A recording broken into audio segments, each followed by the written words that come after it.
Shit, oops, what, Mob Crush is missing information? What? Okay, what? What's a mob crush? Mob Crush is the thing that we use to... Is it a streamy stream? It's... Part of the stream.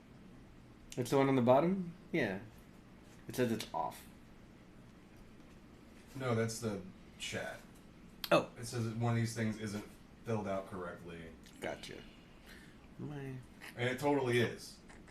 That's all on and connected. I would just say check our Twitch page real quick and see if looks like we're live, and if we're live, then we just go.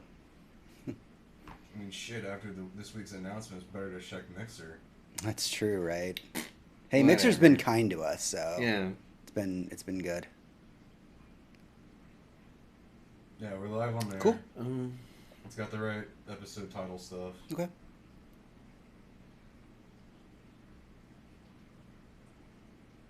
So that's fine. Cool.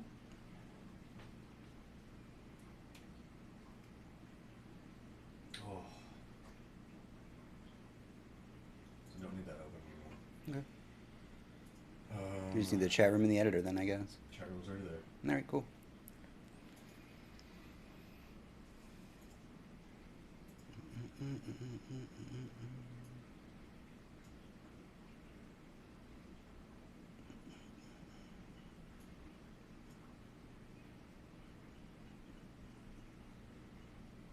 I don't know what it said it didn't have. But Okay, well, we're streaming and it seems to be fine for right now, so I guess we'll just take it yeah, as it is. It's not dropping anything. It's Brooklyn's here. You just said hey. Oh, Hey, yeah, what's Brooklyn. I mean, Oh, thank you. I was wondering why I was trying to add notes Hey. to my thing and I had forgotten about them. I was trying to add notes about Evo. Well, if we look good to y'all and you guys can hear us okay, just let us know.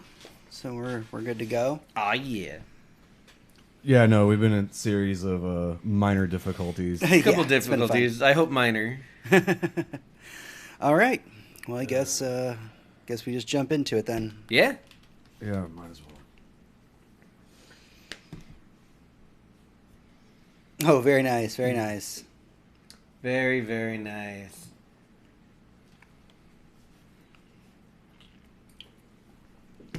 Have a Mai Tai for me.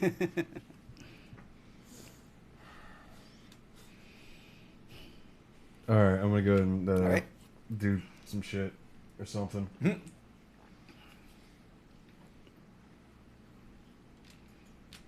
Sadly, it's time that we have the talk.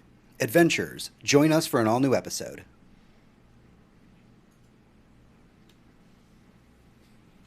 My headphones are just really loud right now. It's not the. It's not the mix. It's It's not just the mix. the. It's literally my headphones are just really loud right now. That's so. fair. It's like it sounded like we were peaking, but like you can tell from the audio. We are now having a sex podcast. Yes, that's what you just walked in on. Yeah, I mean, it was about time that we switched. Yeah. I was thinking of titles of other podcasts about 10 minutes ago because that's what you do. Yeah. I can't remember what the name of the one I came up with. It was pretty good. Making for some great radio. That's what is. I can't figure. I got to find the subject for it, but I got the title of "What is this Amateur Hour?" A podcast between people taking classes at an improv school. Oh, there you Okay, go. That's interesting. good. That's Interesting. Good. I like that. What about reviews of the amateur section of Pornhub? What is the podcast called? No, that's the same title. What is this Amateur Hour? Oh, okay, I got That's you. it. I That's got pretty you. Yeah. good. Not bad. Oh man, reviewing. That would be Pornhub. horrible. Are you reviewing the videos or just the titles of the videos? Titles would be hilarious. All of it. Titles would be just, hilarious. Just all of it. It's All one of my favorite Dave This is a Chappelle bits. great fucking idea, by the way. All right, let's jump into this.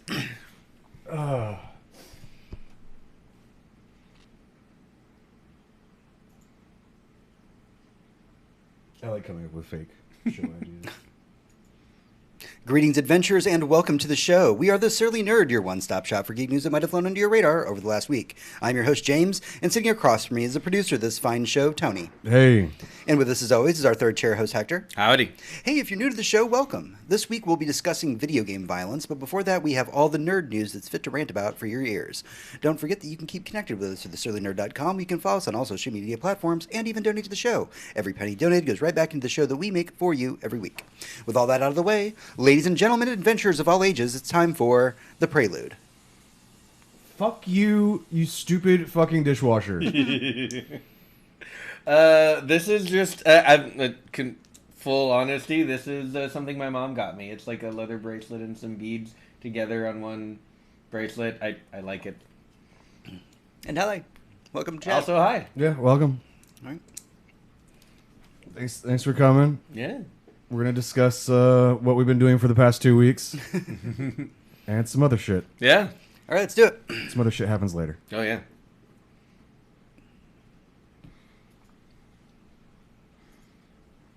Prelude. All right, this is The Prelude. This is what we've been doing with ourselves this week, what we've been watching, what we've been playing, and Do you what's want to been do that again? Sure. Yeah. You might as well. do that again. Burp, burp, burp. I was just going to cut It you sounded, off it, sounded there. like, it sounded like the rabbit from Star Fox. There for a Oh second. yeah. A little bit of Porky Pig. Yeah.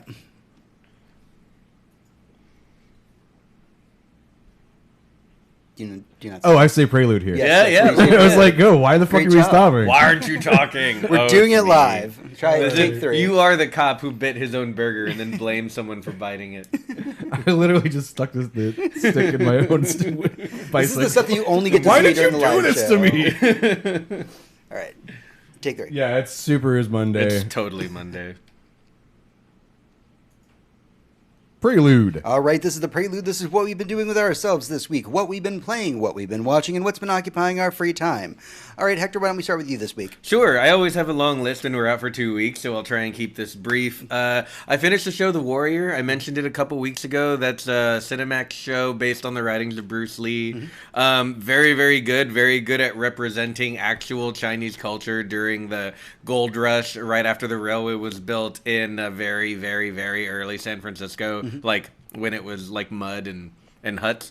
Great show. Can't recommend it enough. The martial arts is raid level good. Very it's nice. so Damn, good. that's a strong statement. Yeah, 'Cause no, the raid it is like the best. Yeah, and like that, and like John Wick and a few other things, and this is that good. Like Yes. the choreography is brutal and awesome, but it still has a cool like Wing Chun quality where it's not all just like elbows and knees. There's a lot of cool martial arts stuff going on.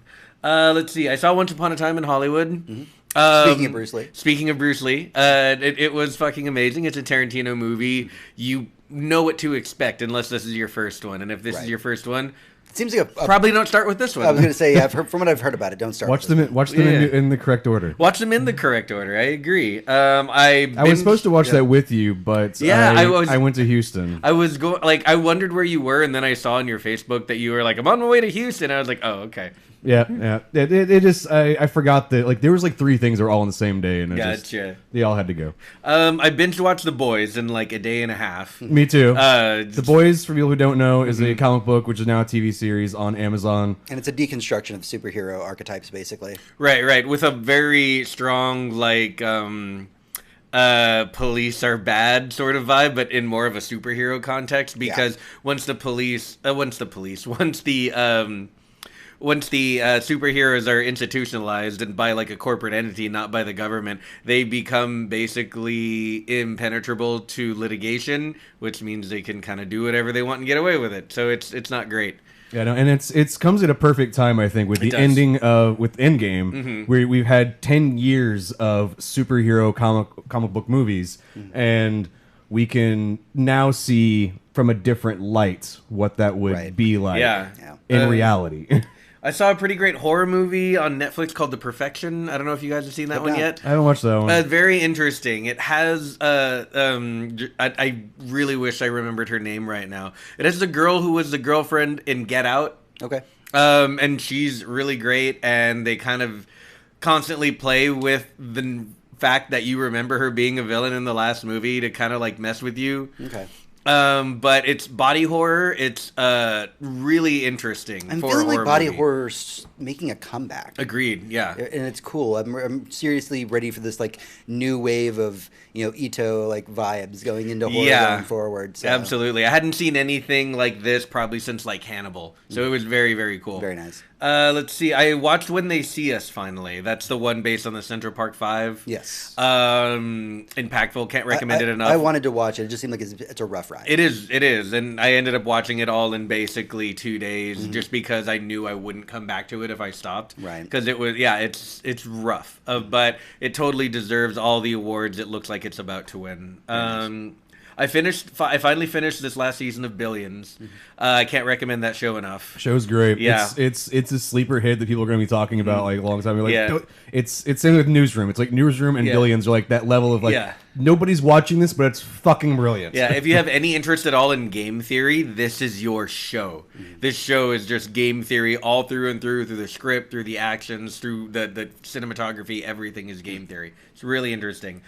I went back and finished the first season of Cloak and Dagger. Yes, I kind I'm of got excited. turned off to it about halfway through. It felt like it was going kind of slow, but James kept telling me it got good.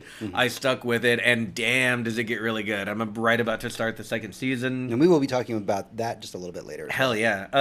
I watched a documentary on Netflix called The Great Hack, kind of all about Cambridge Analytica. It's very, very scary. If you want to know the reality of the social media connected world we live in, there it is. Just a If you would like to be terrified and not yeah, sleep. that small talking point in the movie that might get you to watch it and might get you to cry yourself to sleep. Cambridge Analytica at one point, which is now a different firm because they got shut down, but Cambridge Analytica at one point claimed to have 5,000 points of data on every American voter, and they weren't bluffing. Yeah. And I watched a fuck ton of Evo this weekend. Yeah, and Evo it was was this amazing. weekend. Evolution, the fighting game championships. I know I spent my weekend watching that. Yes, I same. spent my weekend at a computer watching Evo in one monitor, and I had dusted off my joystick so I could sit down and play Street Fighter all weekend while I Nice. watched. I love it. So it was fantastic. I had such a great time. Of course, Brooklyn in our chat right now Yeah. is leaving from Evo as he is watching us live. Reporting in from the Mandalay Bay, wishing a bar, wishing us all the best. I think Brooklyn got something like 13th in Blaze Blue tag. I wanna did not say. know Something- that. Something like 13th out of Nice, 646 or something. So, Congratulations, fucking dude. yeah, our boy's making it. But yeah, it was crazy. I loved watching every match. Even the Street Fighters finals were fantastic. I didn't watch all of Smash, but Smash is a game that I feel like I have to eat crow with Smash a little bit. Okay. Because when Smash Brothers came out, I was really, really deep into like Guilty Gear and Street Fighter, and so when Smash came along, I was like, "LOL, baby game for babies." Right. Yeah. And now, And on that- the Nintendo 64, you wouldn't have been far off. Right. And so because of that, I kind of dismissed it throughout the years. And it wasn't until I got around more and more people in the fighting scene in Smash that started being like, no, there's a lot more to it than you think that there is. And I started watching it. And I don't quite understand all of the mechanics, but There are a lot. there are a lot. But at the same time, I have a much deeper respect for it than I did previously. Yeah. My favorite thing about all of Evo, well, two favorite things. One was the fact that a Duck Hunt player made it into top 8 of Smash Brothers. Yeah. And, like, he was really fucking good. But my favorite thing about Evo turned out to be the Windjammers tournament. I don't know if you watched this. I did not. Go back and watch these VODs.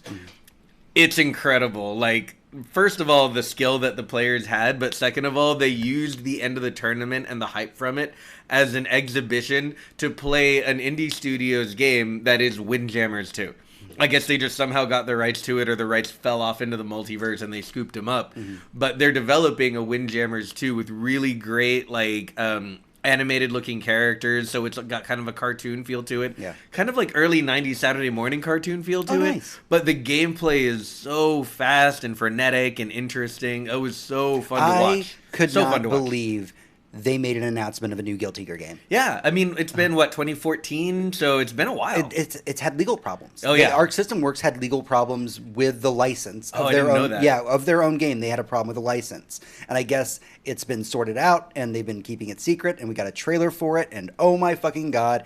Just when I thought I was out, they pulled me back in. Nice. So yeah, Evo was definitely excellent. It was a lot of fun. Had a great time watching that this weekend. The Tekken tournament was fantastic. Oh yeah. I was surprised by how much American representation we had at Evo this year. Not representation, but like representation in the top A player like championships from Houston Yep. won Blaze Blue, I believe it was. That's fucking awesome. like that. So back when I played in tournaments, I was playing Blaze Blue and I was playing it in Houston. And it had a really good scene, but I was just figured since a lot of those arcades don't exist anymore, I was like, I guess the scene's not as big as it was. In fact, I kind of doubted the popularity of Blaze Blue. I knew that it was popular, I just didn't think it was like that popular. And then getting to watch the tournament on this weekend, I was like, damn, like Blaze Blue's still like it's still there. Oh, yeah. But I think that it's now been shown up because a lot of people who love Blaze Blue were people who loved Guilty Gear, and now with the new Guilty Gear on the horizon, we may see those players start to transition and go over. Yeah. So it could go either way, but I'm super excited for next year's Evo, to be perfectly honest. Oh yeah, completely. Yeah. Tony, what did you do this weekend or this week? The past couple of weeks. Let's see. Orange is the New Black. The final season came out.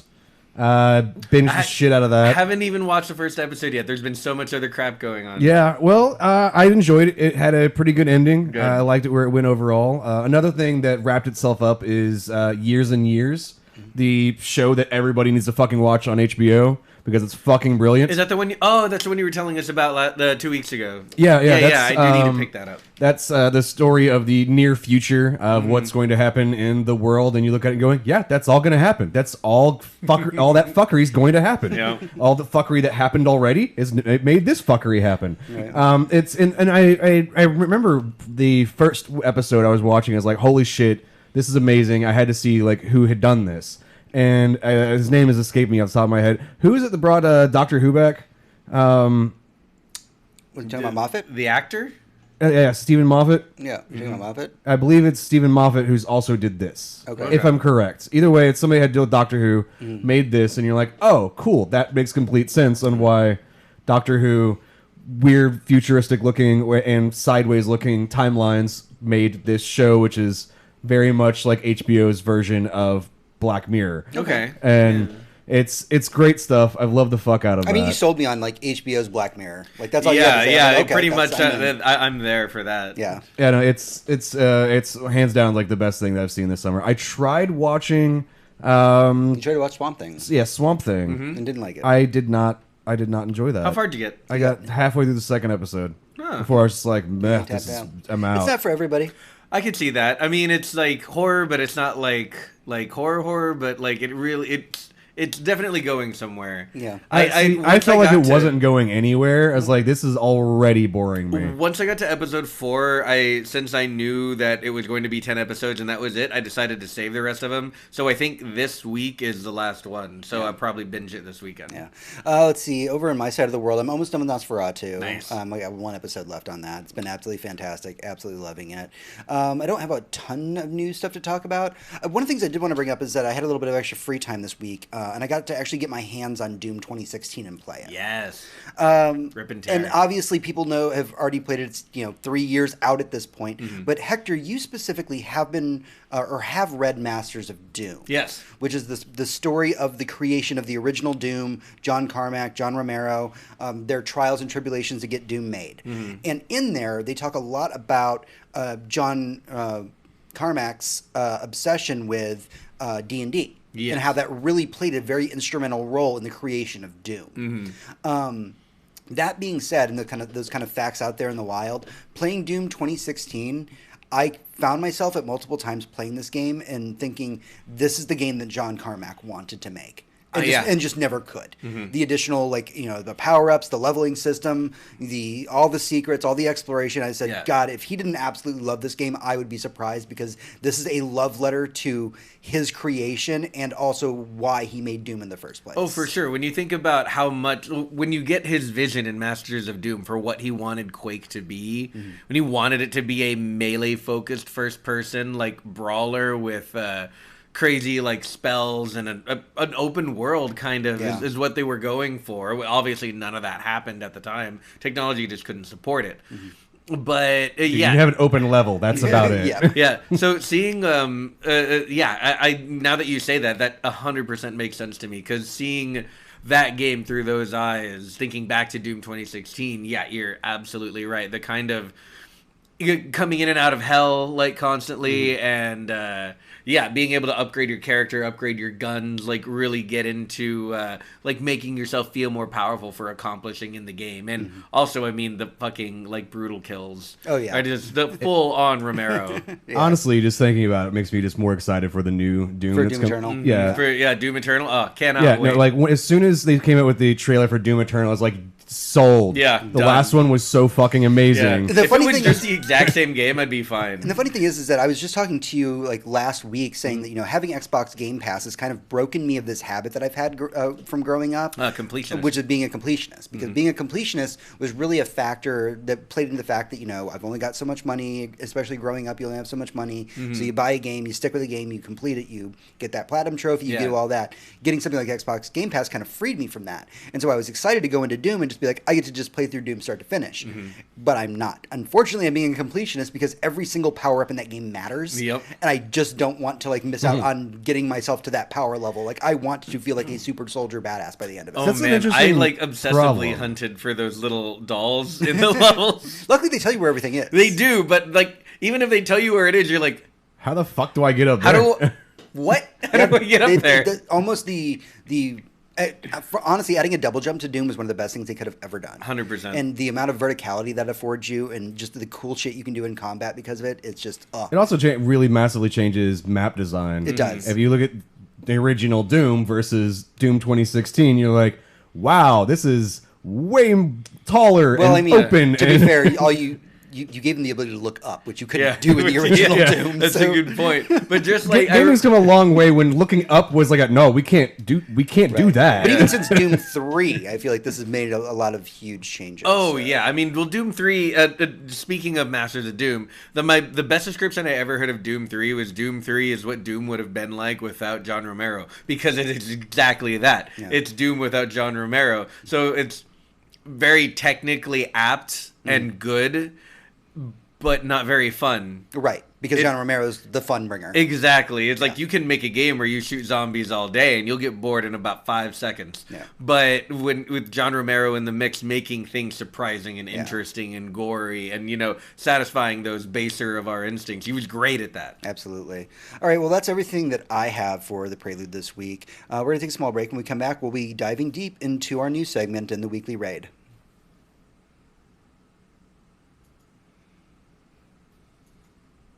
There's a Yeah, having Doom on the Switch is pretty damn cool. Once you sign into Bethesda.net. Yeah, they're removing that stuff. Yeah. Yeah, they are The removing. meme is that still stuff. funny for right now. It's. I'm just happy they're getting rid of it. I'm 'cause so glad it's they super didn't. shitty. That So I have a Steam key for Wolfenstein Youngblood, and I was afraid they were going to make me log into Bethesda, even though I pressed play on Steam, and they didn't, and I have never been you happier. should just return that Steam key. By the way, unless you're playing with somebody. I am playing with somebody. I Yeah. wouldn't play that game by myself, No. and I love the game. So No, yeah. that's the one thing you cannot play that game solo. People have had issues with it. A lot of them don't like it because it's a big departure from what Wolfenstein was before. I am enjoying the hell out of it, Yeah, no, but it's- specifically because I do not play it by myself. Yeah, ever. no. Whenever I saw somebody like I watched like a 10-minute thing of somebody's doing like solo play of it, and I was like, this game makes no fucking sense. You cannot play this game solo. The weapon system makes no fucking sense. The world design is not good. Like it's a clusterfuck of a. It feels like they just said we have to keep making something in this because we made so much money. And then It corporate got involved at this level and said, "This is what we have to make. This is what makes people happy." It feels more to me like the Old Blood. The Old Blood was the expansion from Doom, Wolfenstein: The New Order, the first new Wolfenstein. Right. And it was kind of a soft remake of Return to Castle Wolfenstein. It was very campy. It still had a lot of the mechanics from the New Order, but it was very campy. You fight a big boss, like lumbering thing as the last boss. It's kind of It stupid. looks really great watching you do that on camera, by the way. To do this. It was more like this. Oh yeah. More like That's, this. I'm going skiing. I need Yeah. poles. But A very tiny man with giant friends. so it was like they made an idea, like they had an idea and they executed it, and not everyone likes the Old Blood, and they kind of did the same thing. Like, what would open world Wolfenstein be like, where you have a bunch of quests in a hub and you just kind of go out. Well, and better do to them. say that for the expansion packs where you can test it out. Exactly. than Like doing the games. we know there's another story-driven Wolfenstein game coming, and I feel like this is just kind of a testing bed for what they can make that into. Yeah. I think that they hopefully take some lessons from this. Well, I mean, and they definitely heard the feedback. and they nix most of those ideas because just watching it, I was like, because I was interested in Youngblood. 'Cause I was like, cool, I've got the other two Wolfensteins like Yeah. ready to play, and I was watching this one going, went, okay, cool. So I'm gonna play the other two games and never touch this one. No lie, if you play the other two games, you might be interested in playing this just for the story because it's pretty fucking fun. It's Yeah. really fun. I've got, We got a again, lot of thanks stuff to to jump Game Pass, into. I've got Okay. way too many, and that's what I was gonna say is about the completionist thing. Is I still have to finish the game. That's the problem. Like right now, I need to finish Metro Exodus. Oh no, I need to finish Doom, but like when it comes to playing a game, I no longer feel like I have to 100% if it's on Game Pass because it's not like I'm putting down the same. Yeah, no, the investment 100% thing, I totally, the completionist part of it, the completing all the achievements, I get, but also I still need to finish the game. But I also, there's so many other games I now have access to. I kind of don't Right. want to. I'm like, Yeah. cool. Well, I played enough of that. Like, I wish I would finish the ending, get to the ending, but I really want to play this other game now. Yeah. And then I'll get halfway I'm through that. gonna- and go, I'm I gonna- really want to play this other game. now. I know that I'm going to finish Doom and immediately boot up like the Wolfenstein remake. So I'm yeah. looking forward to that. Yeah, I want to play that one, but I really want to play Hellblade because I haven't played it yet. And Hellblade's it great, and looked it's only fucking about amazing. 8 hours long, so you can just shoot through it. That's the problem. Also, Destiny has its fucking summer event, so it's like, here, grind things. Yay. All right, let's do this. We got a lot to cover here. Let me save. 321. Yes. 321. Jesus Christ. 321. I like that one because it's all in a row. Next week's even better because it's even one less key. Wait till we get to 333. Those are favorite. It's gonna jizz in Whenever his you get pants. when you get the, I only have to press one button. I mean, 3 times, but still, it's one button. And I got to move around. I got to figure shit out. I need to switch your fucking. Yep, switch some shit. Yeah. Here we go. That's not the right one. Did you add this back pillow specifically to keep me in frame? No. Because it's doing a good job. Well, It then I'm really glad it's is. there. It really is. He doesn't lean back as much. Good. I'm He glad. stays much closer to the microphone. I enjoy Perfect. this. That's Back good. pillow is a good idea. Yeah. I'm glad I did that. It was totally intentional. And not for the Not- fact that I'm at the desk for 8 hours. Yeah. And that is a very uncomfortable chair to be at for more than 3 hours. Yeah. That's fair. About 3 hours the max you can sit in that chair without going like. Then you start "Oh, getting- fuck, everything hurts. You start getting flat butt, and you need to stand up and It's a, walk your butt out. Dude, it's a $60 chair from IKEA. Yeah, no, It I is- hear you. It is not an investment. It is a I needed a chair. All right, let's do this.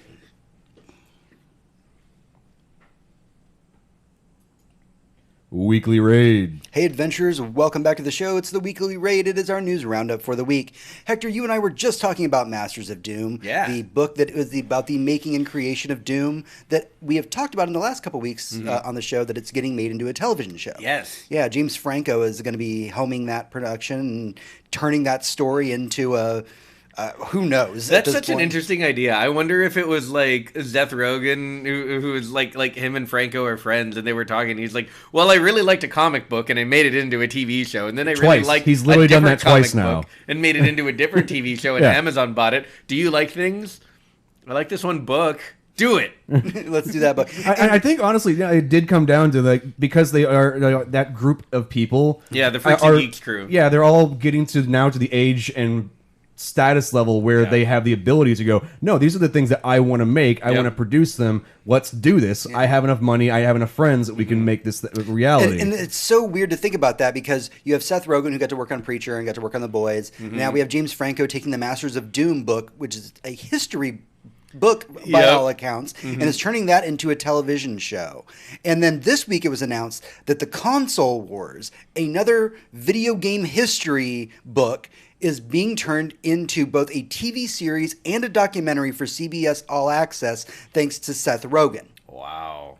Dude, Seth Rogen is just killing it anyway, just with all his producing of shit. And CBS All Access is honestly giving us more and more reasons to purchase it. Yeah, I've heard nothing but good things about Star Trek Discovery so Star Trek far. Discovery is fun. Strange Angel is one of the shows I really enjoy on there. No idea, never heard of it. Strange Angel is about the... I talked about this when the first season aired. Second season just wrapped up. It is the creation of the JPL Labs, which is redundant because it's Jet Propulsion Labs, of JPL, specifically dealing with the pre-World War II era, and how one of the creators of it was a member of the Aleister Crowley satanic cult, and how that affected our nation going forward. And it's a really fucking weird ass show. That sounds interesting. So but this Console Wars book is getting both a TV series and a documentary. So it's going to have a kind of a limited run drama TV series,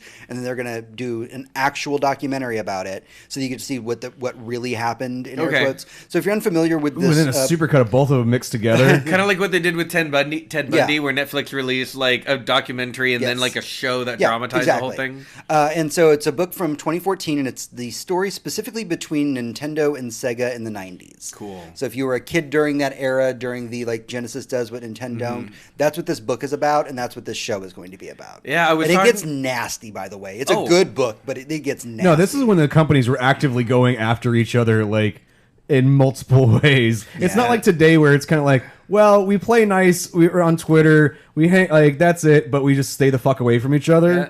Sega this was actively, angrily attacking each other. Sega basically invented the rule that if your console flops twice in a row, you're done. Yeah, that's true. I mean, and I was talking to James earlier, and I was like, man, the Dreamcast was literally discontinued 8 months before the Xbox launched. Yep. Like, I wonder, like, how interesting that whole bit was. But we won't get there with this. This is Sega Nintendo. But Sega Nintendo, as a, like, 5-year-old growing up amidst all of that, that's going to be a real good fucking dude, I story. scrimped and I saved, and I literally had, like, a bucket of fucking change that was, like, $80. I'm I was able to buy a curious- Game Boy. But my friend had a fucking Sega Game Gear, and I was super jealous because it was an LCD screen. It was fucking color. and it was bright, and you could play it at night. And I was like, I've got dark. It ate like 8 batteries an hour. Yep. I'm wondering what bullet points they're going to try and hit from this book. I want to say I've read a lot of video game history books, so I'm trying not to mix them up.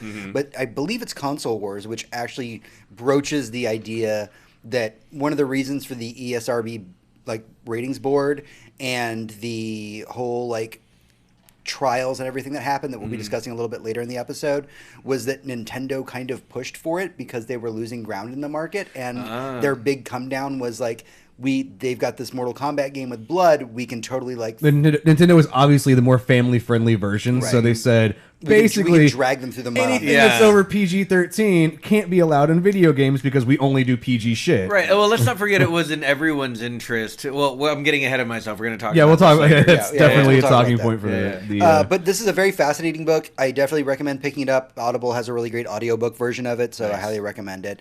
I'm super excited about this because I now live in an era where, as an adult, I get to read about the history of the thing that I loved growing up. Yeah. And this is just—it's too much for me, man. It's kind of super exciting. Like I don't know when the Amazon one's gonna come out because it's Amazon. Like they're pretty good about making shit, but they make a lot of stuff. CBS All Access actually has very limited amounts of resources. Right. So them saying, "Hey, no, we're making this," means it's pretty good. Well, already in. So I'm expecting 2 years from now. Yeah, we'll be they've already watching it. got the writers and directors that are on board for it. I mean, I have the full list for it. I mean, there's no cast yet, but other than that, they've got pretty much everybody else. It's definitely. down. I expect Nice. this. I expect probably 2 years. I would guess 2 years from now we'd probably have all of it out. Yeah. And that's because CBS is really good about saying they're making something and then doing it, because they don't throw a shitload of things on their plate. They're like, these are the things that we have the rights to, so this is what we are doing. Yeah. And I mean, shit, they got fucking Sir Patrick Stewart to come back as Picard. Right. So I cannot believe that. That is amazing to we're me. literally getting a Star Trek: The Retirement Years show, and I'm dumbly excited when about I it. saw the trailer, I did a double take when I realized it was not a movie. Right. that it was actually like a CBS Access show and like It's a web series. It's literally going to be on nothing but the internet. That's like the fuck. But I mean, that's really cool. Yeah, if you go back and whenever you do actually get it and watch Discovery, you'll stop and go like, holy shit, this is literally the mix of both versions of the movies and TV shows all put into one universe, kind of like as an in-between point, because it is a prequel to the original series, but takes place in its own... You'll get there. Yeah. And it's just, you're looking at it, you're like, holy fuck, the special effects, this is amazing. The fucking, the physical effects are brilliant on like the aliens and everything. And you're like, this is a show that just CBS threw on the fucking internet? Yeah. Like, you'd think that this would be a show that they would put on, Friday evenings or something. Well, you'd say that, but I wonder how much traffic Netflix world now. CBS gets on a Friday evening. See, the thing is, it's now a Netflix world. CBS is actually making a good idea by making original content and saying, yeah, we're putting it on our own platform, and it sucks you have to buy into it, but we are making good enough content. True. And it took some early adopters like me to go, hey, it actually is good enough content. And plus you get all the access to all the other CBS shit that would normally not have on Netflix or whatever. Yeah, no, I'm less likely to poo-poo new platforms lately, especially after finishing Cloak and Dagger. I mean, that's on fucking Freeform. I mean, I watch it on Hulu, but it started out on Freeform. Yeah. So let's move on to DC for a hot minute here, because I know that while I may not love the DC cinematic universe, I am a big fan of the DC CW shows. Hell yeah. And I am so stupidly excited for Crisis on Infinite Earths crossover this year. Man, what is it like? What are they saying for the dates? Like It's October? late October, early November, I want to say. And this is the big crossover event. So in the CW, if you're unfamiliar with It's this... December going into January. maybe. So the... No, it's not maybe. It's definitely good December going into January. Oh, no, you're right. You're right. And I'll touch on that in a second. You're right. It's like, I know what dates this thing is. I had no idea. So, if you're unfamiliar with the big CW crossovers, it's exactly what it sounds like. All of the DC shows on the CW for 1 week, all crossover, with the exception of last year's. I think Legends wasn't a part of that. Yeah, Legends took that one off. Yeah, Legends was... They were doing other... They had dinosaurs in fucking time If travel we're and being demons and super shit. honest, Supergirl took off the year before that. That's true. So, Yeah. there you go. But this year... It's like, oh yeah, no, my friend's gonna go hang out. Cool, I'm gonna go do my own thing. Yeah. So this year we know that not only are we going to be crossing over every DC CW show, including the new Batwoman show that will be airing, but that we previously mentioned on the podcast that Burt Ward, which is Robin from like the 60s Batman, is going to be on this. Like they just got him out of nowhere to be a part of this. And Brandon Routh's reprising his Superman role because people forget about that. They're like, oh, he's that guy that's in that. He was fucking Superman before he was Superman Adam. 4. He was Superman. Yeah, he was Superman in a Superman movie that I still think was actually pretty good. And I still hold that he was Richard also Donner Superman in a diner in what was it? The one where... Help me out here. Great radio here. Fuck you. I just read it last week. Thank you. Kingdom Come.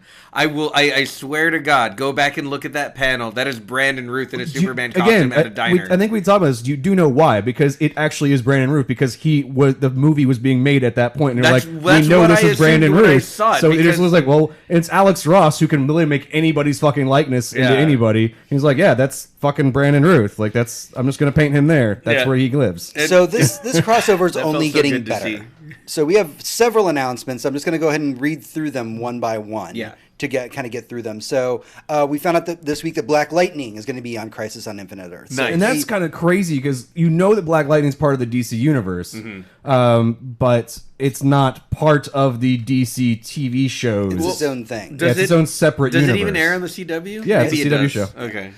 So Black Lightning is its third season. Originally was supposed to come out on October 21st. It's actually being pushed forward to October 7th so that the episodes can line up with the crossover. Nice. I like that. Like, I mean, maybe they had different plans for what the reason they wanted it on that other date, but I love the idea of this synchronicity of all of these shows coming together to make a thing. It's a mini version of my fucking Avengers movies. And I fucking love it. It really does seem like they're throwing everything. I know you have more announcements. Yeah, there's a lot more to cover here. We have Marv Wolfman who's actually going to help co-write the the Arrow's Crisis on Infinite Earth episode. Nice. Mark Wolfman is the person who worked on Crisis on Infinite Earths, the original comic book series.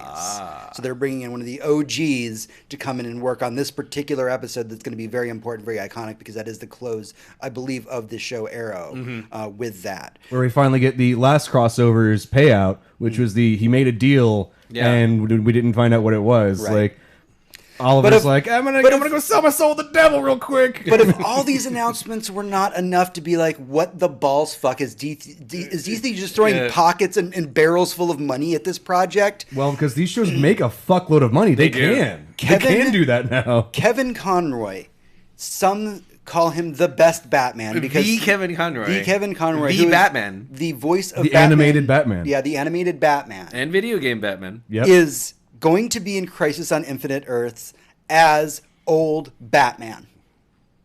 Okay. Be still my heart. It's too good. What the actual fuck? If you could spin this off into a Batman Beyond show, fucking do it. This kind of with how many, because obviously Brandon Ruth is also going to be the Atom, so having Right. him be like Superman, having the characters be all the different versions of themselves, especially if I'm sure we'll have Batwoman in there. And so, like, having old Batman in there as well, like, there's so much going Does on anybody here. hope for like the slightest chance that maybe he shows up as the animated Batman as well? God, that would be cool. Just like total Into the Spider-Verse with this. Yeah. Oh man, that would be awesome. Oh, that would be Like really cool. super dark and brooding Batman shows up, just like, oh fuck, he's here too. So I have two thoughts about this whole situation. My first one was when I remember that Grant Morrison's run of Batman basically decided at some point, because he's Grant Morrison, that every iteration of Batman 100% counts. Yes. And I mean all the way. That's like, actually a trope that Grant Morrison has. He Right. always Yeah. believes that everything is always canon, always. Right, so like you go back like before the Silver Age, and when Batman is just like a goofy idiot, and like sometimes he's in a pink costume, and like obviously like him and Robin, there's some kind of sexual tension there, and like when Riddler is Riddler now, but he's also was Riddler before when he would like prank people with balloons, and like there's just. And then now murder. Like it's how did this evolve? But all of it counts, and I feel like this feels like that. Like everything counts at this point. This is all. It's not just all of the CW. It's kind of like all of these characters, all of DC are coming together in this. I mean, that's the point of the infinite fucking. Infinite Earths. Yeah, I was gonna say Infinite Crisis, but it's Crisis of Infinite because there's like 7 different versions of Infinity Crisis bullshit, and the point of every single one of them is that there is basically an infinite number of fucking, or there's 52 universes. 52. But an infinite number of 52 universes that boil together and then shit explodes and everybody's got to fight everybody for some fucking reason. It's always for some fucking reason. It's always Do we care at this point? With yeah, all I these don't give a announcements? shit. Like, honestly, the plot of this is I don't fucking care. Just show me all these things together. Right, and what I was saying to James earlier today was like they are obviously trying to stick the landing in the same with the end of Arrow, which is what started all of this. They're obviously trying to stick the landing in the same way that Endgame did. But based on what you two guys just said, I thought to myself, they don't really have to. No one expects Endgame from this. We all just expect to go in and have a good time, which is a strength for them. Yeah. Because they can make it goofy and awesome. They can play to the strengths of Arrow, which is kind of dark and broody, and they can play to the strengths of Legends, Legends, which is just like, and there's a Gojira, and this chick has 3 boobs, and yeah, they can do all of that. Right. Calling it right now, the final scene with Oliver is going to be a flashback. I'm fucking calling it. He just like wakes up on the island. It's all the dream. It's all lost. It's all just the dog waking up again. It's all fucking Skyrim. But it It's isn't. that. But it isn't just things like the DC CW universe that we're seeing get crossed over, because it was announced this week that officially, by literally fan demand, the Runaways and Cloak and Dagger will be crossing over in December. Awesome. And this I was mean, it literally- makes sense because it happened in like the first 6 issues of the comic yeah, book. I mean, I've never this- seen an episode. But mind of you, Cloak and Runaways. Dagger were way older. Yeah. Yeah. They were the adult Cloak and Dagger, Yes. not teenage Cloak and Dagger. Yes. And that's the reason why they needed the help, because they're like, hey, we were you once. Yeah. We Right. were these teenagers that, were fucking everything up. And we are here to help you because you're teenagers fucking everything up. Yep. And they kind of led them away. And that was a really cool moment in the comic books. And the fact that we get to kind of have that, but it's it's more teenagers I fucking. mean, they're everything still up. fucking shit up in the show right It'll now. be interesting because I do love the Runaways. I think I probably love Cloak and Dagger a little bit more. I'm excited for the crossover, especially because I've never read the Runaways, but Tony, you've told me multiple I times they cross believe over a lot. somewhere in this apartment are multiple of my copies of Runaways given to you to go read this, and I don't know where the fuck they are anymore. I don't have them, but gave them to you like fucking 6 years ago. we do know that the third season of the Runaways, Elizabeth Hurley is going to be playing Morgan Le Fay as the big bad. So that's a very fascinating Marvel character, a very mystic-based character. Okay. And to see that come in and interact with the Runaways, who, for the most part, with the exception of Nico, are very almost kind of science-y based. But Nico's like super magic user, so I think they're going to tap into that a little bit. Yeah, no, that's the same way it is in the comic books. Like, basically, she's because of the staff thing and like her family line, Yeah. she's the only one that does magic stuff. Yeah. Everybody else is really science and or alien. Yeah. It's either you're an alien power or you're a science power, except for the girl with the weird magic stick who does weird magic stick Yeah, things. and she's the only And one. also, I get why they had to change her for the show because having somebody basically like cut their body up every time they need to do magic is probably a little bit Yeah. too much for the TV show. I was gonna say it was kind of a YA show, wasn't it? The Runaways. It is. Yeah. It is. And it's her particular thing where she cuts herself to like perform her magic was something that was a little bit more acceptable. Not really, but you understand what I'm saying. It was a little more people It accepted. It's made easier sense to accept within in a comic. It also made more sense within the confines of that story and specifically at that time because no one was talking about that. No one was talking about kids, cutting their bodies up. Right. And this comic book did. Yeah, and that was a big point of the character. And that's one thing that I miss whenever they said that we weren't going to do it in the show is like, fuck, that's actually, one of the defining points about the character's entire arc about that. Yeah. And like, well, we're doing it because we can't show that on television because it will start to affect children. Like, you can't do that kind of thing. And I was like, I get it, but Yeah. you're also, they need to do that story justice at some point. They need to, at least for an episode or two, explain that's what's going on because that is so, historically so integral to the character. Yeah. So let's move on from all the fun crossover stuff. I want to talk very briefly about The Stand, the Stephen King story. Yeah.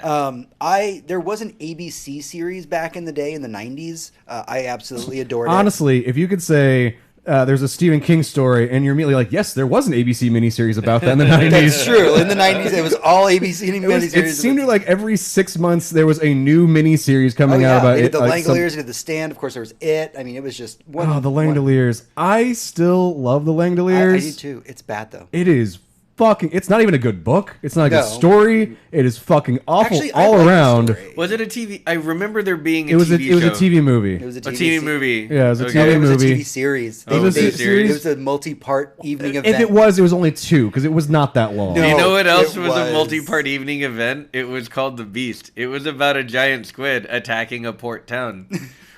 Why would that happen?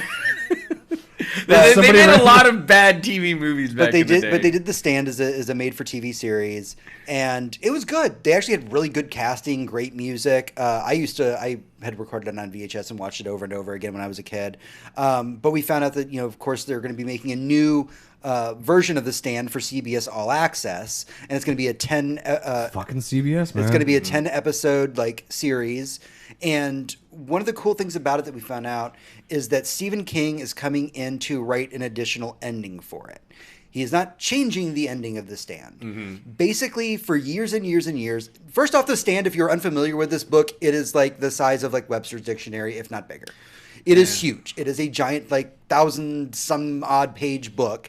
It is ridiculous. It's a fantastic story, but it is huge. And trying to fit that into even just I think it was 5 episodes originally that they did it. Them extending it to 10, I don't even know if you could fit all The Stand into that. But So you're saying like a 10-hour movie isn't enough to put The Stand in? right, it's a lot. I mean, how many movies would you put Game of Thrones in? Right. But you take that, and then Stephen King apparently for years and years and years has had this idea in his head about an extra chapter he's wanted to add on to it because people have asked him, because the story just kind of ends. Okay. Like, the thing that Because happened... it's part of his continued universe to where that story ends, but you find out more about it later on. So the thing that happens and it just kind of ends. And so fans have always asked him, like, hey, we've always wondered, like, what happened to these characters after this event. And he's like, I've thought about that a lot myself. And so when CBS said, hey, can we, like, do The Stand again and, like, bring new actors in and everything, and, you're...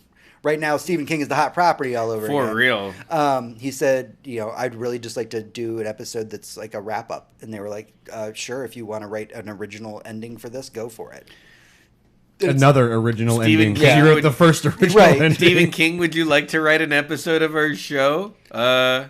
Yeah. Well, it's interesting that like his level of control that he's. It seems like he's still on, at least for television things and films. Ever since The Shining, he's been very much like, I have to have complete control over what is my story, because he That makes didn't want to sense. have what happened with Stanley Kubrick of going, well, here's your story and I'm going to fuck it right over, which Yeah. to me made the story way better. Stanley Kubrick was never interested in the story in that movie. No, it was about the character in the it was the remnants of the story. It was pieces of it that he needed. Classic Kubrick. And he made The fucking Shining, the best horror movie of all time, and minus Event Horizon. Well, It's Shining and Event Horizon. That's my list. Oh, so I didn't have this in the news. I was going to save it for next week. no, but- just say it now, man. I We already kind of know. alluded to it already, so might as well. Yeah, know now. We literally minutes before this podcast went on the air, we found out that Amazon is going to be picking up Event Horizon as a limited run series. We don't know how long it's going to run for, but Yeah, they we know picked it very up. little about it, except just- that it's going to happen. It's going to happen. It's with the original creator of Event Horizon, so that's awesome. I just want more Event Horizon, Yeah. or If just they- a longer version and more torture. I don't If know. they get Sam Neill, Yeah. If they get Sam Neill back, I will shit. Honestly, Like- Sam Neill's not doing a lot right now. It's true. So He's I not think busy. I think he might be available. I mean, It's I don't know really his best. schedule. I don't know his life. Yeah. Maybe he's very busy. I don't maybe know. he finally bought that farm in Montana. Yeah. Got a few dinosaurs on it. Absolutely. Yeah, I mean, he's not been a lot in the Jurassic Parks. I mean, after the first like 3, you're like, I'm not getting around a fucking dinosaur anymore, guys. I'm I'm gonna not go to gonna space. lie. If I had fallen for Jurassic Park 3, that would have been like fool me twice. All right, we got a couple more things I just want to knock out real fast. One of them is kind of a big issue that we won't know the answer to for a very long time, but we found out that the E3 website had a little bit of a leak, Rip. and the phone numbers, emails, names, work addresses, home addresses of over 2,000 plus people that were at E3 got leaked online, and by leaked, I mean somebody created a link on the E3 website which you could click that would then take you to the database of this. Jesus. This was not even a breach. This was not a hack. This was Yeah. like, Somebody just This is a full-on. Hey, this is public now. yeah. And somebody so- probably had an internal like HTML page or something, and they like it's meant for them, where they're like, okay, this will take me to all my databases, Right. So- and they accidentally published that page. Someone was trying to create a roster, and the roster got published to the Yeah, website. it just these- Miscommunication. this shit happens. Having done multiple things of web development and UI and website design, sometimes you have internal things that you don't want shared, but then you accidentally add that file to the shared, and you go, oh fuck, that got published. There Yeah. is discussion of a class action lawsuit going against the ESA because of this. We won't know about anything more about that until later. What we do know is that right now it is a bad time for games journalists because they are taking a lot of heat online from just people who are fans. Yeah. And so a data breach like this, giving their personal sensitive information out to the general public, especially when even if only 2% of the general public hates them, it's not a good thing. Oh no, 2% of the general public is fucking millions of people. Yeah. So we know that we also found out this week that there's going to be upcoming, probably in like 2 days, I believe, there's going to be a FTC Loot Box Summit. Where they're going to go over what loot boxes are. There's going to be 3 days worth of this. The Okay. FTC is for 3 days going to sit down, and these are the topics they're going That's to the be Federal discussing. Trade Commission, right? Yes, Federal Trade Commission. Okay, I just want to make sure it wasn't Not, some not other. not the one from Destiny. No. So That's FWC. This Oh, Future is War it? Cult. Okay. the first thing they're going to be discussing on this Wednesday is going to be loot boxes and the impact of these monetization models on end users.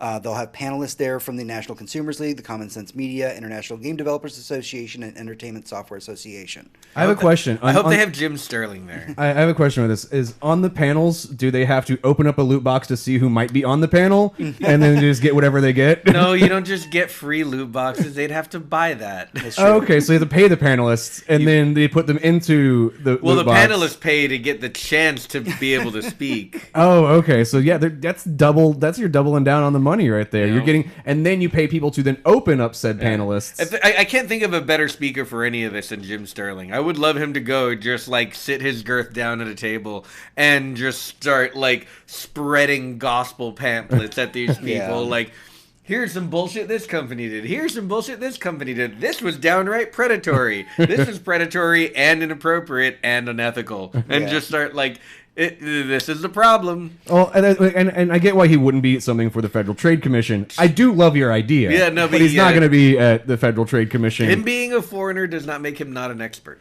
It's more so that this is going to be the U.S. government, in this case, meeting with all the lawyers from all the companies. It's going to be the same thing that we saw in Europe. Same thing we saw. Well, hold on. So the second panel that's going to be going over all this is going to go over the societal, psychological, and economic motivations behind loot boxes. The speakers for that will be university professors in the field of psychology, industrial engineering, marketing, and computer science. The last session that they're going to be doing is going to be centered around how to address concerns around loot boxes. It'll review current initiatives for disclosing microtransactions as well as other mechanisms that may enhance consumer protection. They're going to have representatives from Common Sense Media for that. Consumer Reports, the ESA, the National Council on Problem Gambling is going to be there. And all panels are going to be moderated by an FTC representative. So obviously, for the last year or two, we've been talking about the predatory practice between microtransactions, loot boxes. This is our first real big step that we're going to start seeing, hopefully, some kind of traction of people coming in and saying, these are very predatory practices, these are unacceptable practices, and we need to find a way to kind of curb this. Right. And the reason I say this, I don't think so. And the reason I say this takes us into our final bit of news for the week, which is that as of this last week, microtransactions were added retroactively to the game Crash Team Racing. Hector, will you please explain why this is important to bring up? Okay, so the same thing happened to a few games in the last couple of years. Another big one is the last Call of Duty game. Basically, the game came out and was fully reviewed, and the game said, almost like a fucking bit of DLC, we'll add all the transaction stuff later. You know, what that means is that reviewers get the game, play through the game, and review the game without ever mentioning that there will be microtransactions and how those microtransactions or loot boxes might affect the game, whether or not you'll be able to buy power, whether or not it's all cosmetic. But honestly, like, it's a whole piece of the game that isn't there that gets shoved in later. Not only does this allow them to put in, like Fallout 76, ways to buy power after the fact, even though the game has already been reviewed saying that there is none of that, but it also allows them to avoid the ESRB tag that says this game contains additional transactions. The ESRB doesn't go back and re-rate games and doesn't make them post this anywhere after the game is released. So basically it misses the entire rating system pertaining to that. See, the only thing we have to compare that to is the film rating system. And the way that works is you submit the film to the MPAA, they go, this is your rating, and you go, cool, you can either accept it or you can re-edit your film to get a different rating. Right. But once you get that final one, and you go, okay, I got the R rating that I wanted, you cannot make any more changes. Right. That's it. You're done now. Right. If you release another version of the movie, it is either an unrated cut or is rated again, period. Yeah, and that's the way you have to do it. Unfortunately, we do not have that in video games. We can't do that in video games because you would have to re-rate every patch a game goes through. Yeah, and that's impossible to do. But now what we have is a loophole in the system that game developers are taking advantage of so that they can get their games rated by reviewers. Right. And never have to mention microtransactions. It's the ESRB going in there like, yeah, this is E for everyone. There's no microtransactions. It's fucking fine. It's golden. Everybody fucking have a good time. And then them coming at the end, going like, let's throw some microtransactions in this and completely change the game after it's already been done. Right. And then the reviewers are going, you as a journalist, I would feel like I am being lied to. Like I am actively You're being undermined. Yeah, Well- you're being undermined, and I am now lying to the public by going, "This is my review Yeah. of this game at this point in time." Yeah. But then 1 week later, they fucked it to hell and back, and you're like, I can't stand by my previous review. Yeah, like, what the fuck? There are reviewers who have said they've had to go back and take down reviews of their own that they no longer agreed with, and or asterisk them forever, being like, if this review all does not contain information about this, if it won any prestige from me, this is now tainted forever. And not only that, but I mean, the practice of releasing a game like Call of Duty, and this isn't exactly what happened. It's Fallout 76 is a better example. Releasing a game like Fallout 76 without all the other, let's pretend it came out and it was fine. If you release it and there's cosmetic only microtransactions, and even if they aren't there when the game launches, there's no way to review them. There's no way to say what they are. Yeah. 3 weeks later, the game goes on sale, and they shove in pay-to-win mechanics, which is just the things you can buy to give you more power because it's a multiplayer game. That's not the same game. No, it's not. I mean, think That's about, not the like- same interaction. All right, That's so not the this same is- anything. And it's predatory because what they're doing is they're double dipping. They're Yeah. selling the game, and then they're trying to hook a few whales there at the end of the play life, and that's just nonsense. What about this? All right, so this is a hypothetical. It hasn't, as far as I know, it has not happened. Y'all seem to, at least James likes the RTS games where you got the tactical games. You know those? Yeah. And if you take the cell phone version of that, and just imagine somebody comes out with a new RTS game. It's RTS 2019. I'm just going to call it that. Sure. And it's $60 game. Comes out, you move your characters. All the reviews are, yeah, it's an RTS game. Same as every RTS game that's existed before. You're in it for the plot, I'll probably. give it a 5. Yeah, solid, just generic game. But then, as soon as the game is released, day one patch is like, by the way, all those reviews are meaningless because we just added in the ability to only move 3 times without you paying us more money. Like, because it wasn't part of the review, because it wasn't part of the ESRB, they literally just fucked over anybody who bought into this game or was led into the hype by doing this one thing. This is just an example of what could happen. Oh yeah, It's actually a Under really these- it's actually a really good analogy when you think about the pay to play type phone games. If they were released and they were just complete games that you could play through without dumping coins into them, and then all of a sudden changed after Plants all the vs. hype was built Plants up. vs. It's Zombie crazy. 2 actually was launched with very minimal content like that, and then later was all that content was patched in after a lot of people gave it some really great critical. Shit, that is literally the example I was like, and I've never I- played that game, but that's exactly what I was saying. I heard the exact same thing about a game that I really love, Rocket League. Yeah. So I mean, these are all games that I just that has- downloaded it and installed it. I haven't played it It's a yet. wonderful game. It is. It's It's a incredibly brilliant fun, game. and now it has microtransactions. I figured as much with it's going to have like loot box skins for your rocket car or whatever, but I figured that like they weren't going to give you power ups or anything. Right. It was just a rocket car's a rocket car, right? Yeah. It just depends on what it looks like. It just gets Yeah, it's just okay. skins. I just asked because I kind of was looking forward to playing this game It's a- finally. Okay, so it's one of those games that's like fun to play, easy to pick up, impossible to master. Yeah. And like all the people who do amazing things in like the esports scene have been playing this game since before it was this. Oh game, no, I right, just with really the just last want to knock a ball around with Oh, yeah, some cars. yeah. It's a lot of fun. Yeah, It's you like can do that. it's like It's every so now and then fun. you want to install Minecraft again to like wander around and cut some trees down, like because it's Yeah. way easier to cut video game trees down than real trees. Oh yeah, real trees are so hard. All right, that's everything we have for the news this week. We're going to take a small break, and when we come back, we'll be going into our final segment for the podcast in the Bosch Room. Oh yeah. Plus, you can just punch trees in Minecraft and they don't fall down. True. Have you gone outside and punched a tree lately? That shit just goes. I tend not to punch trees a lot. Oh man. Okay, so Minecraft is very unrealistic, is what so I'm like saying. before, I've got a bit of a spiel that I'm going Okay. to open up with, and then I'll basically signal you like when you guys can jump in. This is mostly a roundtable discussion. I don't have a whole lot of major points that I need to hit, but I want to get sure the You just need to intro- make sure we have the lay of the land. the lay of the land, and then we can kind of go from there. All right, I'm gonna pee real quick before we start. Yeah. Go for it. How exciting! Microtransactions, how fun! No, Rocket League's actually a lot of fun. It's just Yeah, no, it's whenever I saw it was part of Game Pass, I was like, oh, okay, cool. I'll download that. And It was install one of those that I played enough of it, and then they were like, "Hey, pay $2, only like $2 to get like a Ghostbusters skin." I was like, "Yeah, I'll get an Ecto skin for $2.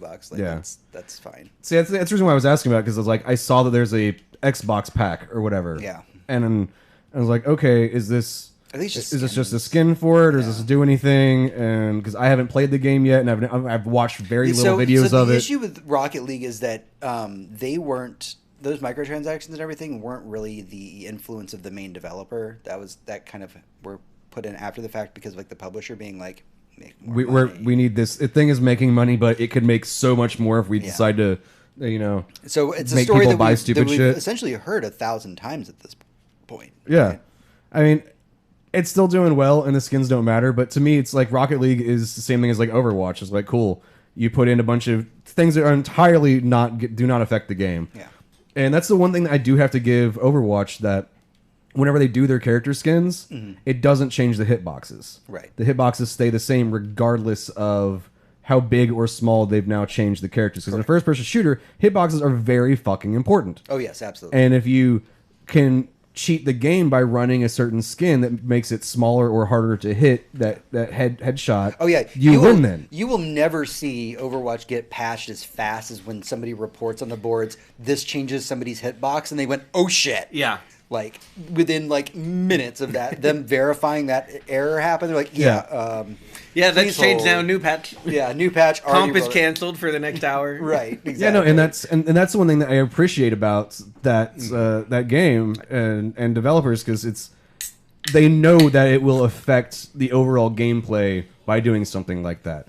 Adding additional skins isn't a quality of life change. Right. It's No. just a nice to have. Yeah, but like most first-person shooters historically, if you change the character model, you change the hitbox size. You Right. change the hitbox size. Now you have an advantage. Yes. And I mean, shit. You can. There's literally. I can't remember what was it. It's not CS:GO. There was. I think it might have. Maybe it's CS:GO. It's something along those lines. That if you actually run the game at a different resolution, it actually does change your character's hitbox size for other people playing against you. There was a So if problem. you're running an old CRT and you're running in square mode, it actually, instead of taking a normal size head box, it shrinks it because of what you're seeing it as. So your character now has a smaller hitbox. So people started buying old CRTs to play on, so they would Right. then It sounds get like a the CS:GO benefit. thing. Yeah. It really And also does. CS:GO, CRTs don't have frame rates, so you can literally run as fast as your graphics card can put shit out. Right. So that's one more reason to run fucking CRTs. I remember there was a problem with Quake Champions when it came out, where the hitboxes were too precise for how fast the characters Oh were god, that moving, was irritating. and it made them impossible to hit when they were going fast. Yeah, no, because the characters in that game are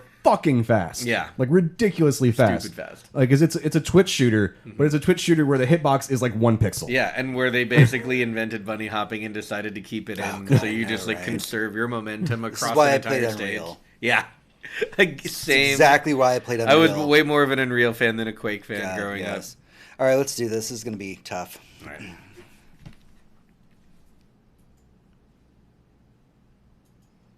I might at some point have to get up and make another drink though. Do you want to do it now? No. Okay. I've got enough for right now. I don't want to make a second one. Have it get. Yeah, you're good. But there's always a point where We'll see how this goes. could be over in 5 minutes. Yeah. Boss room. Greetings, adventurers, and welcome back to the show. Before we get started today, I just want to put up a small warning. We typically don't deep dive into politics or current events thereof. This week, there was not one, but 2 tragedies that we have to address as we talk about this sensitive topic. And I hope that you'll stick with us as we go through this very, very important boss room. The year was 1994. Game publishers present Congress with its proposal for the Entertainment Software Ratings Board, a voluntary industry-wide standard for the age rating of video games. There was a joint congressional hearing in 1993 that was over the games industry's irresponsibility in marketing violent video games to minors. This was spearheaded by Senator Joe Lieberman, and the hearings were largely a response to the popularity of the game Mortal Kombat. Now, at the core of all of these discussions was the question, do video games cause violence? The year is 2019. And Trump and the Republicans have decided to focus on video games, specifically Call of Duty, after 2 mass shootings happened within 1 week. One within an El Paso Walmart, and then there were 10 that were killed in Dayton, Ohio. And now we have Republican lawmakers, and specifically the president, going to this OG scapegoat, which is video games. This is going to be a hard topic to talk about, but I'd like to go ahead and open this up to the panel now. Quickly, like, and we're not a political podcast. Let's start with that one. Right. But historically, there's always a scapegoat. and it is whatever the kids like. Right. I mean, we were talking about Masters of Doom earlier, and we were hearing. I mean, the Satanic Panic happened in the 70s, and people were worried about D&D and Ozzy Osbourne. And, I mean, fuck, in the 20s... Literally, comic books were used as the reason why biker gangs exist. Let's not forget that in the 20s, it was jazz. Fucking jazz. Honestly, that was what I was eventually getting to, was and it was the marijuana cigarettes. That was racially motivated. Yeah, but still, but it's whatever the kids are enjoying, and it's anything that kids like is inherently bad because anything I'm that old kids and don't like know. that their parents didn't like. Is Or it's something bad. they don't necessarily understand. Oh, yeah. By not understanding something, it is foreign to you, and by having something being foreign to you, you are now scared of it because I'm old and angry and set in my ways. And to quote the sage man Will Smith, parents just don't understand. That's true. And it's a really hard thing that we have to talk about here because, like I said, there's these two shootings that just happened like within like a day of each. They were Literally about 12 hours. Yeah, of each other, and it was just such a shock. And it was one of those things that when I read the response from the Republicans and the Trump and Trump himself, I was like, I didn't expect that I thought we had moved past this as a society. Oh, the video game thing. We had finally, that debate had finally a come to an good end. section of society has. Yeah. Well, let's not forget. But there's just still some Neanderthals that are not deciding to join the rest of us. But we're exactly right in that we're calling it a scapegoat because not everyone is saying video games and movies and rock music. There was a guy in Ohio saying gay marriage and trans people. So... is it Ohio? I said Ohio, right? Not it was the woman senator or whatever. She was going off about how anything. She literally said anybody, like, there was one point where if you're not elected, we have people in power elected by God. Yeah. To make these decisions for us, you're like, that's not how anything works. Yeah, and I mean, I think somebody forgot much how of the separation of church and half of the argument was no one understands how the government works or wants to understand it, followed by but God elected these people, and you're like, no. That's you literally just argued your own point about you not understanding how the fucking government works. Right, and you see all kinds of other shit too. Like I see Facebook posts about how kids have no fortitude these days, and it's so easy for them to get bad thoughts in their head. No, dude, they're being radicalized. And if there was a place that they could go, and if there was a place where you could go to when you were a kid to hang out, and a bunch of fucking assholes started like telling you their opinions every day while you were there, and you liked it, you'd have been the same way. Like people always talk about the generation under them that they don't know anything, and I don't know a cooler generation of kids than the ones under millennials, the Zennials or whatever we're calling them. Yeah. They're all like super woke, super like ready to manipulate their their social media around them for good. And I see very little hatred from them. I love the next generation so far. And so I somehow cannot understand why all the older generations hate the ones that came before them. Unless they just don't like change, which I understand change is scary, but come the fuck on. Everything changes. Because what we didn't have this week is we didn't have anyone talking about how much jazz was the cause of these mass shootings. Right. Eventually, They should always know jazz is the cause of every shooting ever. Jazz is awful. Jazz is the cause of very few shootings and a whole lot of babies. That's what jazz is the cause. Jazz is the worst thing in existence. I'm sorry, I hate jazz. Why do you think people just drink on Bourbon Street? There's just jazz playing all the time. Because there's jazz. Like, and people are drinking and fucking. That's what they do. That's what jazz is the does. fucking worst. So it's a very difficult thing to talk about, and I know that we're making light of it, and we're trying to find some humor in this, but that's kind of what we do as nerds. We also you have to do it as a response to something that is this insane. Yeah, we've had 250 shootings this year. Yeah, and it's August 5th. And when we talk about video game violence, I remember, my mother. Bless my mother's heart. She has always been very respectful of my hobbies, even if she doesn't understand them. And so when these Senate hearings were happening, instead of saying no video games in the household, she had a very adult conversation with me. She goes, "You understand this is animated violence. This isn't indicative of the real life." I was like, "Absolutely." We had a similar talk when there was a big, what they called the vampire murders back in the 90s. And I was very heavily playing Vampire the Masquerade at the time. And there were people that were using that role-playing game to justify killings that they did in Florida. Let me preface that with Florida. Yeah. But she heard about these things, and she's like, I've heard these words said in the house, and I need to make sure that you're safe and that you're not doing these things. And it was better of my mother to come to me as an adult and have that conversation than see a thing online or see a thing on TV and become reactionary to it and say, you shouldn't have this thing anymore because the news said this was bad. Yeah.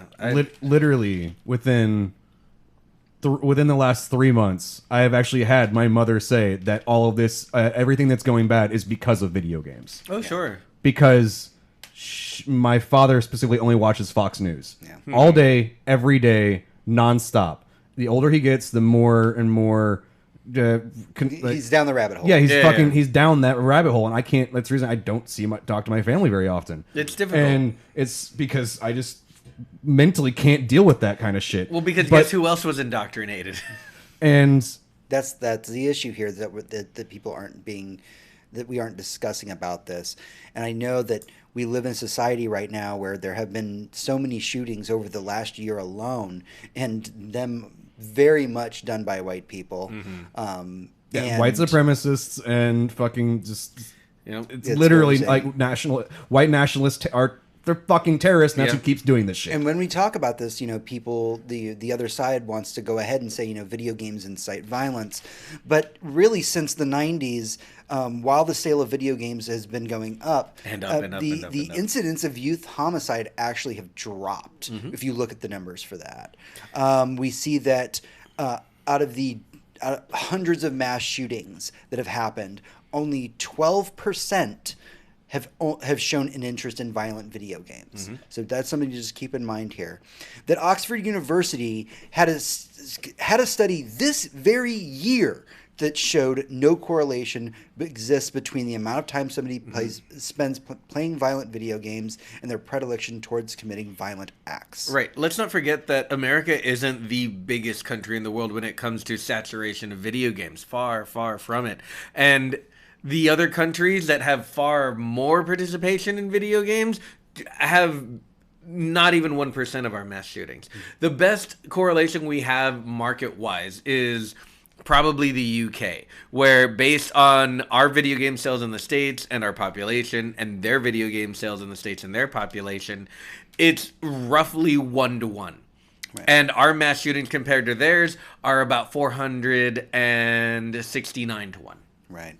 And, I mean, fun fact, in 2018, the Trump administration released a report that showed very little support for linking video games with mass shootings.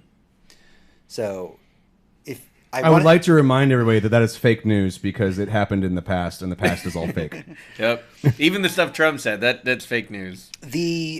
I'm glad that you brought up the UK thing because, of course, the Oxford study that was done with a sampling of British 14 and 15-year-olds, and they were about just a little over 2,000 subjects that they had for this. And they did questions on their personality, their gaming behavior. They've checked recent aggressive behaviors. They've had questionnaires for all those things. There were so many factors that over 2,000 kids had brought to them to try and see if there was or was not a correlation between violent video games and actual real-world aggression. And the only conclusions that we've really seemed to come to on it is that people that we see that have these tendencies, they don't have... It's not because of violent video games. It's because these people genuinely already had these tendencies built into them, or were programmed into said tendencies. We are basically just hairless monkeys. We're not that smart. Yeah, I mean, let's not. We're going to be very easily manipulated to do what a slighter, smarter hairless monkey will tell us to do. The glowing box in the corner made me do it is absurd. Yeah, no, of course, it's not that. I think just to bring it up, not to combat our own point, but just because because I just finished Masters of Doom, I remember that the perpetrators of the Columbine shooting were very big fans of Doom. And that kind of brought the whole gaming thing back to the forefront. Absolutely. Whereas it had started to die down. There were talks about them having made using the Doom level editor to lay out their school, essentially. Exactly. And I mean, yes, that did happen. They were fans of a thing. But let's not forget there were tens of millions of fans of Doom all over the United States. If a thing is a cause, and it should cause with a, repeatable mathematical availability. And that is not at all what we see. And that's not what we see in relation to video games and violence ever. And you bringing up the fact that teen suicide is down and self-harm is down almost makes me think, I wonder if it's a good thing to have a place to outlet all of your negative emotions, like in a game. Maybe it makes things actually better. There's a lot of things the video game industry is guilty of right now, especially not being very good to people with gambling addictions. But inciting violence isn't one of them. It's just not. No, I look at it as this is the. I gotta say that the old way of thinking is the kids just need to find a way to take out their aggressions in constructive ways, like play sports. Well, not everybody's fucking gifted with 2 legs, you fucker. Right. Maybe some people have to find a different way to do shit. And the kids that are ostracized for not being able to run fast or throw a ball well usually end up being the angry ones. It's probably really good that they have a place to throw out their aggression. They're the ones that are getting bullied all the time, and that's where these things come from. This is systemic things that happen that you're trying to blanketly label something because you want to look good politically. Right. You want to pretend that you're doing something, which they're not fucking doing anything, first of all. They haven't done anything since Columbine. They won't do anything after it. Until someone else is in office, there won't be anything done about this. I guarantee it. Even in the realm of video games and movies. They're naming a problem so that they can say, we know what happened.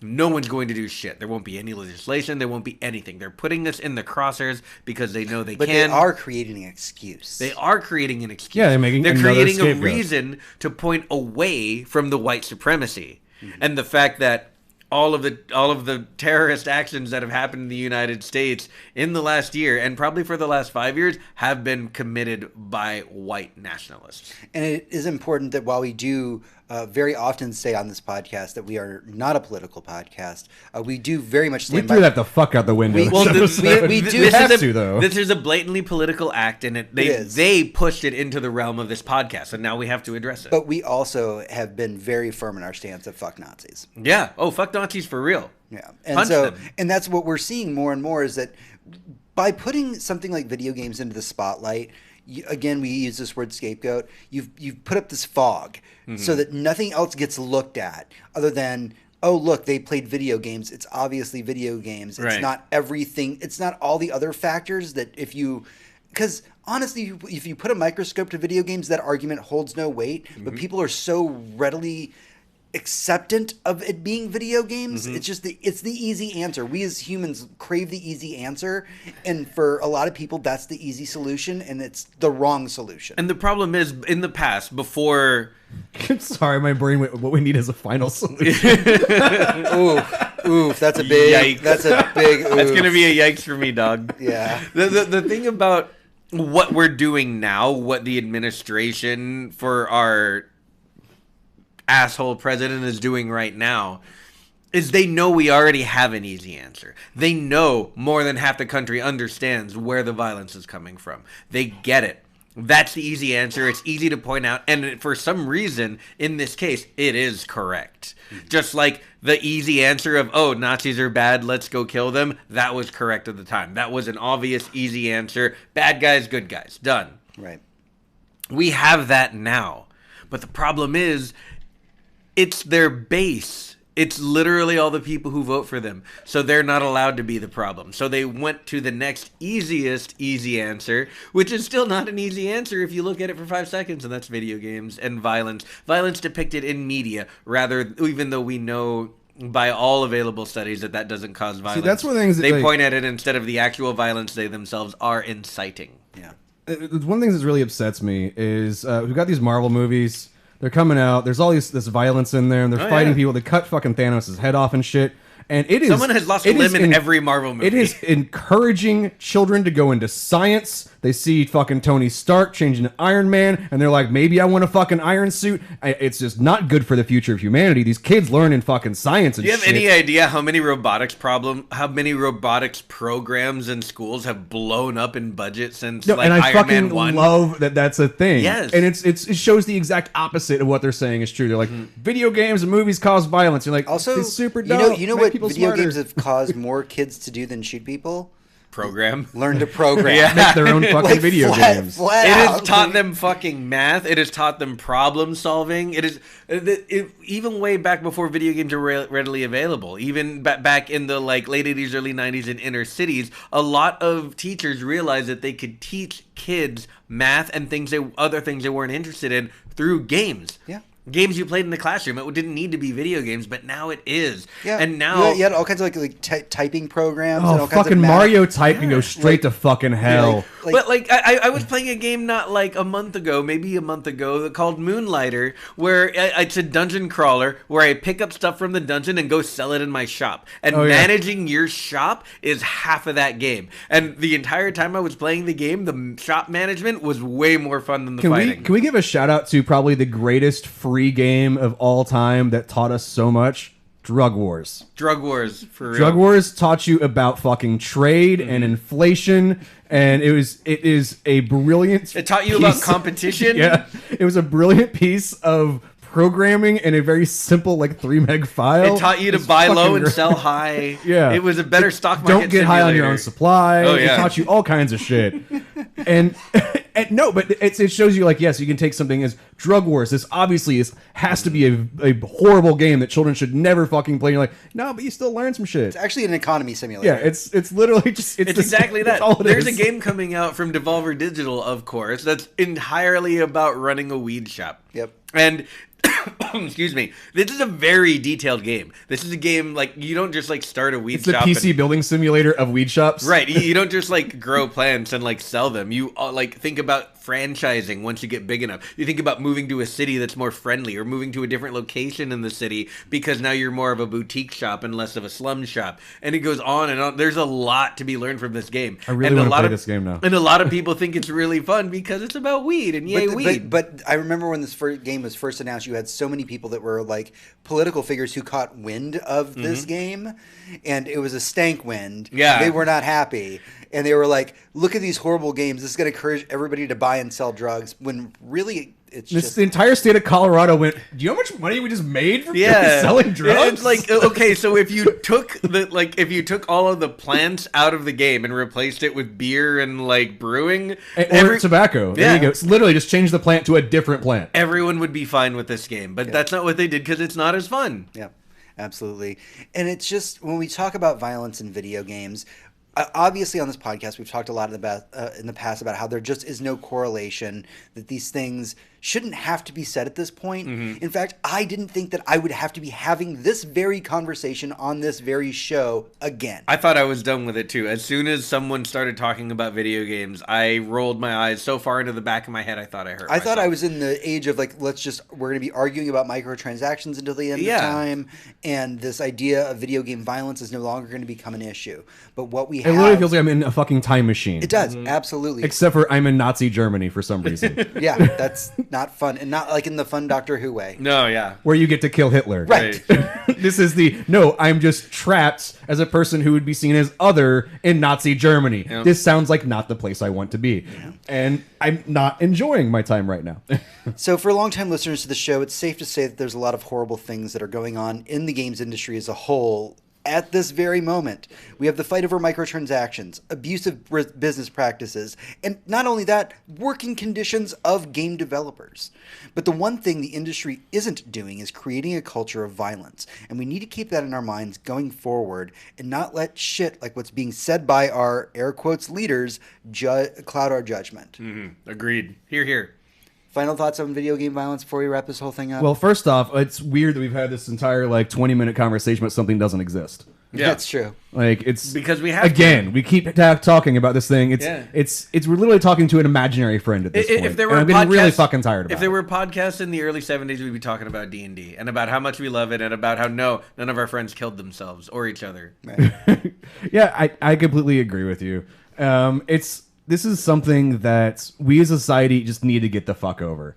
It's kind of like global warming's real. Sorry. It fucking is. Yeah. It's a thing. By the way, you're all going to die in the next 30 years because of global warming. Yep. I'm sorry. Deal with it. Yep. Video games don't cause violence. It's not a fucking thing. Fucking deal with it. In fact, that's my new podcast. Fucking deal with it. It's just me telling you things you have to fucking deal with. This is just, what really grinds my gears, like all over again.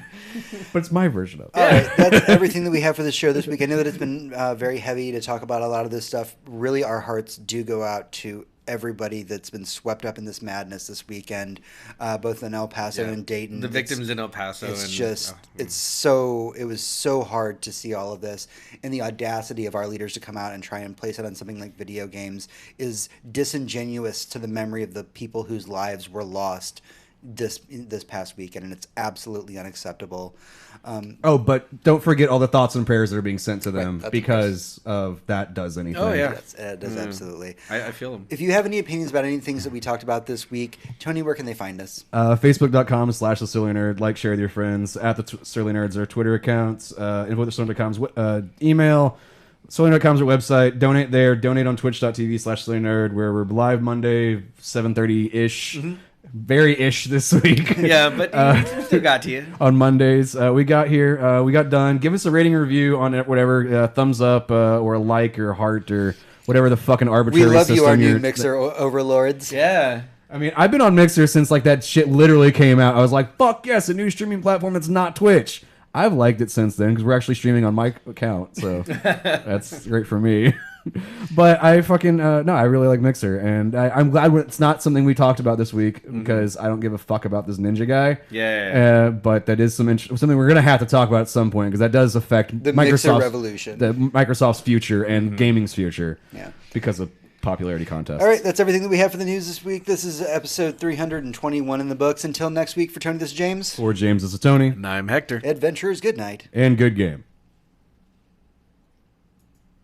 I've had a video game idea this entire fucking time that I want to talk about, but I Is couldn't it do something it. you should hit end stream before Yes, you say? I really need to hit in stream before I say what I'm about They to already say. made Hatred. You don't I make literally- that game. Bye, everyone. Thank you for sticking with us. Bye. I Bye. gotta We're going to say some listen to horrible- Tony's idea and try not to throw up.